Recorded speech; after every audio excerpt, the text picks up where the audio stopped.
Assalamualaikum warahmatullahi wabarakatuh. Nama saya Noval Eban Ginting. Saya dari kelas Ekonomi Islam 2B. Saya di sini ingin menyelesaikan tugas mata kuliah Metodologi Studi Islam yang berjudul tentang penting agama bagi manusia.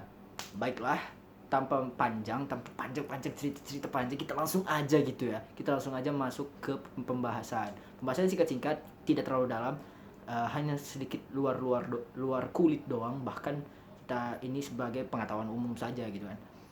Baiklah, langsung saja. Penting agama bagi umat Islam. Mungkin kita bakal bahas dari umat Islam. Setelah itu ideologi-ideologi besar yang ada di dunia seperti kapitalis, komunis, dan yang terakhir itu pendapat atau opini saya. Itu aja sih. Langsung saja, mohon maaf tadi. Yang pertama itu adalah yang pertama itu adalah tentang bagaimana pandangan umat Islam gitu kan, penting agama bagi umat Islam gitu. Baiklah, yang pertama itu bagaimana cara menyikapinya itu sebagai tauhid. Tauhid itu adalah kita mempercayai Allah adalah yang utama, Allah adalah yang pertama, dan Allah adalah Tuhan yang Maha Esa gitu kan. Mungkin yang cara kedua itu kita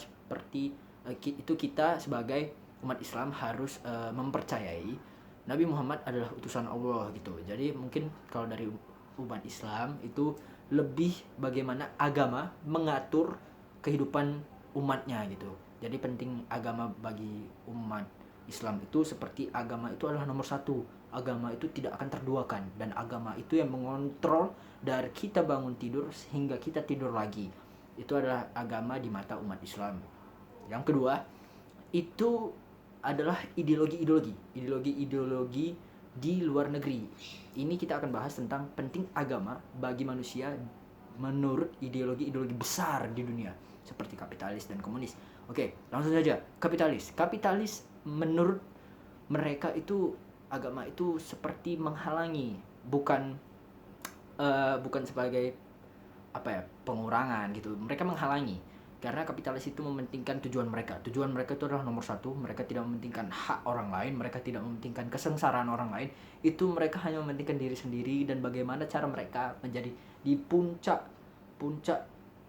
kepemimpinan, ekonomi, bahkan yang lain-lain. Itu adalah tujuan utama dari ideologi kapitalis. Itu biasanya besar di negara-negara adidaya, negara-negara besar gitu kan.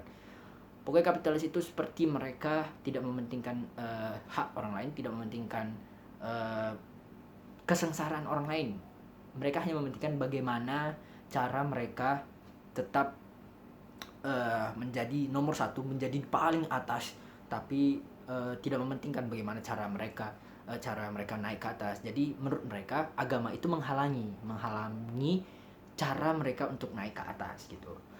Jadi seperti praktek-praktek yang mereka lakukan, mungkin kalau di dalam Islam mereka melakukan riba gitu kan, tapi kalau secara tidak Islam juga mereka memakan hak orang lain. Itu aja yang bisa saya memberikan opini tentang kapitalis gitu kan, paham agama mereka di ideologi kapitalis. Oke, next, kedua yaitu ketiga itu komunis. Ideologi komunis itu mereka menganggap agama itu adalah candu yang mengurangi etos kerja mereka. Jadi etos kerja mereka itu adalah tujuan utama. Agama itu nomor 2, kepercayaan itu nomor 2, atau tradisi atau itu nomor 2, nomor 3 gitu. Mereka tidak peduli. Mereka yang utama itu keadilan dan juga bagaimana kerja supaya semuanya itu bisa dapat dijadikan keadilan bersama gitu aja sih kalau komunis. Dan komunis itu terkadang dipikir orang seperti tidak bertuhan dan ini, tapi faktanya di Rusia juga banyak masyarakat yang bertuhan. Itu aja sih. Dan komunis juga membahas tentang salah satu pencetus komunis, ideologi komunis, yaitu Karl Marx juga mengatakan di ujung akhir hayatnya dia mengatakan adanya eksistensi Tuhan. Tapi kita belum tahu juga referensi yang mengatakan dia memiliki agama atau referensi yang bilang dia juga tidak beragama gitu. Banyak referensi itu banyak, jadi kita tidak bisa mengambil satu ilmu itu dari hanya satu buku atau satu referensi gitu aja. Next, yang terakhir itu penting agama bagi manusia. Menurut saya agama itu adalah, menurut saya itu yang mengontrol dunia, tapi bagaimana dengan memberikan kebebasan, tapi bagaimana itu terhadap manusia sendiri gitu kan. gimana caranya manusia itu dapat mengontrol dunia, bagaimana manusia itu dapat mengontrol semua sistem politik, sistem ekonomi, itu semuanya sudah ada diatur di agama. Kalau di Islam itu diatur, dituliskan di Al-Quran gitu kan. Dan menurut pendapat saya, agama itu membebaskan kita untuk menjadi manusia. Jadi jadilah manusia yang manusia, bukan manusia yang ingin menjadi orang lain.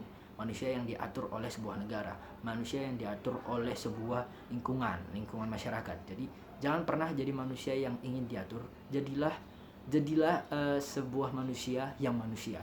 Jangan buat diri Anda memaksakan diri untuk menjadi hal yang bukan manusia, bukan diri Anda. Makanya saya bilang tadi di awal, jadilah manusia yang manusia. Mungkin itu saja dari pendapat saya. Terima kasih telah menonton video ini. Selamat malam.